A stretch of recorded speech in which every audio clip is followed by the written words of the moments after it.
Инвестициялық жобаларды ұлғайту және өңірдің өндірістік әлеуетін арттыру мақсатында Түркістан облысы аумағында өндірістік парк құрылысы қарқынды жүзеге асырылуда. Жоба аясында тартылған инвестициялар көлемі 138 миллиард теңгені құрайды. 2150 жаңа жұмыс орнын құру жоспарланған. Мемлекет басшысы Қасым-Жомарт Тоқаев өңірлердің өндірістік әлеуетін арттыру, инвестиция тарту және жаңа жұмыс орындарын ашу жөнінде нақты тапсырмалар берген болатын. Осы тапсырмалар аясында Түркістан облысында өндірістік парктердің құрылысы жобасы кезең-кезеңмен іске асырылып, еліміздегі үлгі аларлық бастамалардың біріне айналды. Өндірістік парк жалпы аумағы 100 гектар жер телімінде орналасқан. Құрылыс жұмыстары 2 кезеңмен жүргізілуде. Бірінші кезеңде 30 гектар жер игеріліп, толық инженерлік инфрақұрылыммен қамтамасыз етілді. Аумақта 3 қатардан тұратын 40 өндірістік ғимарат салынды. Жалпы құрылыс алаңы 73 мың шаршы метрді құрайды. Қазіргі таңда 40 нысанның 37-сі іске қосылып, өндірістік жұмысын бастап кетті. Олардың қатарында жаңбырлатып және тамшылатып суару жүйелерін өндіру,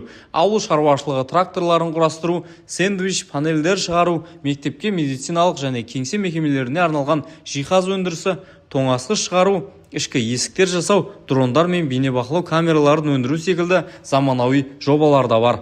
Бақдәулет Ерланұлы, Әбубәкір Анарбайұлы, 77 News.